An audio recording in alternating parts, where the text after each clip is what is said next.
भाई ने सवाल किया है कि उसके एक मुस्लिम दोस्त ने कहा कि म्यूजिक हराम है, तो म्यूजिक क्यों इस्लाम में हराम है? क्योंकि अल्लाह के रसूल ने फरमाया है कि सारे म्यूजिकल इंस्ट्रूमेंट हराम है सिर्फ डफ के अलावा सारे म्यूजिकल इंस्ट्रूमेंट हराम है, क्योंकि अक्सर ये म्यूजिक आपको खुदा से दूर लेके जाती है। आप हिंदी पिक्चर के जब गाने देखेंगे कि हीरो हीरोइन से कह रहा है कि मैं तुम्हारे लिए चांद तोड़ के लेके आऊंगा, मैं तुम्हारे लिए सितारे तोड़ के लेके आऊंगा, क्या ये मुमकिन है? मुमकिन है क्या? नहीं, फिर भी हम उसको गुनगुनाते। आज के पिक्चर के गाने 1 2 3 4 5 6 7 8 ये सब गाने जो है अक्सर आपको खुदा से दूर लेके जाते, और म्यूजिक साथ रहती है तो आपका ध्यान भटकने लगता है। इसीलिए अल्लाह से दूर जो चीज लेके जाती है वो हमारे लिए हराम है। वो चीज जो अल्लाह के करीब लेके आती है वो इजाजत है। तो इनमें से एक चीज है म्यूजिकल इंस्ट्रूमेंट। तो डफ के अलावा बाकी सब म्यूजिकल इंस्ट्रूमेंट इस्लाम में हराम है। Hope that answers the question.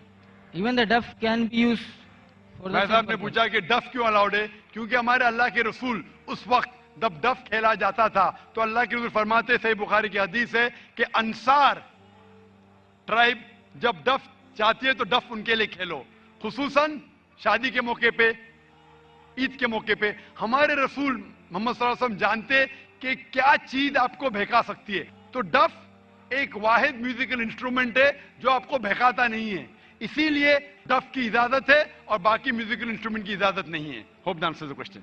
Mic number 4 में गैर मुस्लिम तो वो सवाल कर सकती हैं। नमस्कार, मेरा नाम वैशाली। सर, मुझे एक क्वेश्चन पूछना था। आप क्या किस विषय में पूछा है, मतलब कहा है कि हर इंसान मुस्लिम कह के ही जन्म होता है। तो मेरा तो मानना है और सभी का यही कहना है कि जब बच्चा होता है तो उसका धर्म उसके माँ बाप के धर्म अनुसार होता है। तो ये कैसे होता है?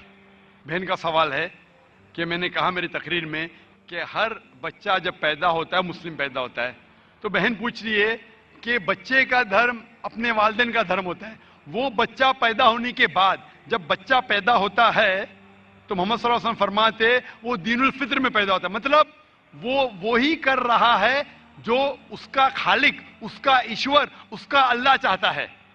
वो सांस ले रहा है उस तरीके से जिस तरीके से अल्लाह चाहता है, उसका खालिक चाहता है। वो जी रहा है उस तरीके से, वो फितरत पे जी रहा है। उसके बाद वो अपने वालिदैन के बताए हुए रास्ते पे चलने लगता है। इसीलिए अगर कोई बच्चे पे एक्सटर्नल फोर्स नहीं है, एक्सटर्नल इन्फ्लुएंस नहीं है, इसके बारे में रिसर्च किया गया था। दो ट्राइब है जिसका नाम है Australian Aborigines and the Kapaku tribe. ये दो ट्राइब 1950 में साइंटिस्ट इनके पास गए और जानने की कोशिश किए। ये दो ट्राइब इंसानियत के टच में नहीं थे, कोई भी मॉडर्न इंसान इनके ऊपर इन्फ्लुएंस नहीं किया था, इनका कोई भी मॉडर्न ह्यूमन बीइंग से इन्फ्लुएंस नहीं था। जब रिसर्चर्स गए और तहकीक किए कि इनका जीने का तरीका कैसा है, तो जानने लगे कि वो एक खुदा में मानते, एक ईश्वर में मानते, उसकी इबादत करने के लिए सिजदा करते हैं और शिर्क नहीं करते। वो तहकीक करने के बाद पता चला कि वो इस्लाम फॉलो कर रहे, नाम से मुसलमान नहीं थे लेकिन जिंदगी के बसर करने का तरीका इस्लामिक था। तो इससे यह हमें पता चलता है कि अगर कोई बच्चा पैदा होता है और उसे आप अलहदा रखते, उसके ऊपर कोई इन्फ्लुएंस नहीं, ना वालिदैन का, ना बड़ों का, ना टीचर का, वो बच्चा मुस्लिम जैसे जिएगा। मुसलमान मतलब अपनी जिंदगी खुदा के अहकामात के मुताबिक बसर करना, अपनी जिंदगी बसर करना खुदा के मुताबिक। ये साइंटिफिक रिसर्च है। इसीलिए मैं कहता हूं हर इंसान जब पैदा होता है, मुस्लिम पैदा होता है, उसके बाद उसके वालिदैन उसे गलत रास्ते पे ले जा सकते हैं। हो सकता है कि बुत परस्ती करते, हो सकता है कि आग को पूजने के लिए कहेंगे। इसीलिए कोई गैर मुस्लिम जब मुस्लिम बनता है, कन्वर्ट कहना गलत है। कन्वर्ट मतलब एक रास्ते से दूसरे रास्ते पे जाना। रिवर्ट मतलब एक इंसान सही रास्ते पे था, फिर गलत रास्ते पे जाता है, फिर से सही रास्ते पे आता है, उसे कहते हैं रिवर्ट। हिंदी या उर्दू में कहूंगा मैं, नौ मुस्लिम कहना गलत है, हिंदी में कहूंगा लौटा हुआ मुस्लिम। ये मेरे खुद के अल्फाज है, लौटा हुआ मुसलमान। इसलिए मैं आपसे पूछना चाहूंगा बहन क्या इस्लाम के बारे में कुछ जानकारी है आपको?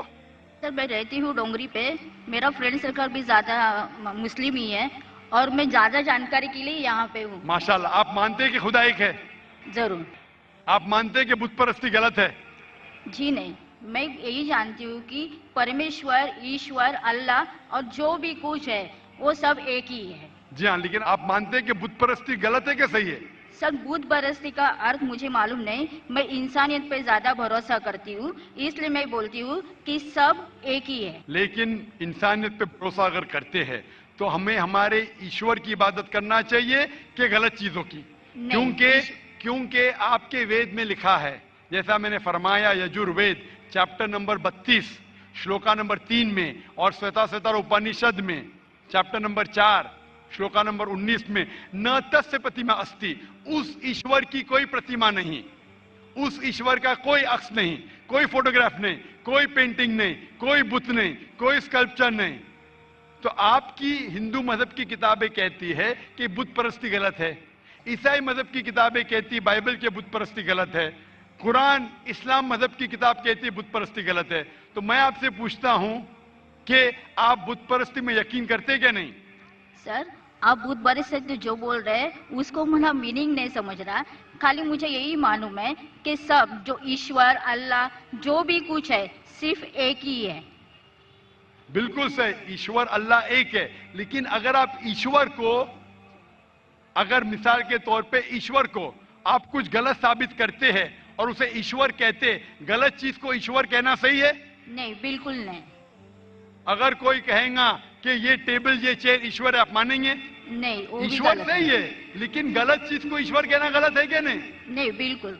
तो ये मैं पूछता हूं कि जो चीज ईश्वर कहना के लायक नहीं है, जैसे आपके मजहबी किताब में कहा गया है नातस्य प्रतिमा अस्ति, उस ईश्वर की कोई प्रतिमा नहीं, कोई बुत नहीं, कोई पेंटिंग नहीं, कोई पिक्चर नहीं, कोई अक्ष नहीं। तो मैं पूछना चाहता हूं कि बुत परस्ती गलत है या सही है? फिर नहीं सर, वो गलत ही होगा। बिल्कुल सही, माशाल्लाह। तो आप मानते हैं कि बुत परस्ती गलत है? जी सही। आप मानते हैं कि खुदा ईश्वर एक है? ईश्वर, अल्लाह सब एक ही है। बिल्कुल सही। आप मानते हैं कि मोहम्मद सल्लल्लाहु अलैहि वसल्लम उस अल्लाह के पैगंबर है? सर उनके बारे में मुझे जानकारी नहीं है, इसलिए मैं वो मत प्रदर्शन नहीं कर सकती। बिल्कुल, इसलिए मैं चाहूंगा कि खवातीन के शोबे से मैं मेरे एहलिया से फरमाऊंगा कि आपको कुरान मजीद का तर्जुमा दे। आपको अगर हिंदी आती है तो हिंदी में दीजिए, उर्दू आती तो उर्दू में, मराठी तो मराठी या अंग्रेजी में। आप कुरान मजीद का तर्जुमा पढ़िए और इंशाअल्लाह इस किताब के जरिए आप हिदायत पाएंगे। और अगर कुछ भी उसमें मुश्किलात है तो आप जरूर डोंगरी पे रहते, हमारा इदारा भी डोंगरी पे, आप इस्लामिक रिसर्च फाउंडेशन में आ सकते और आपके जो भी शक या शुबह उसे दूर कर सकते। Hope the answer the question.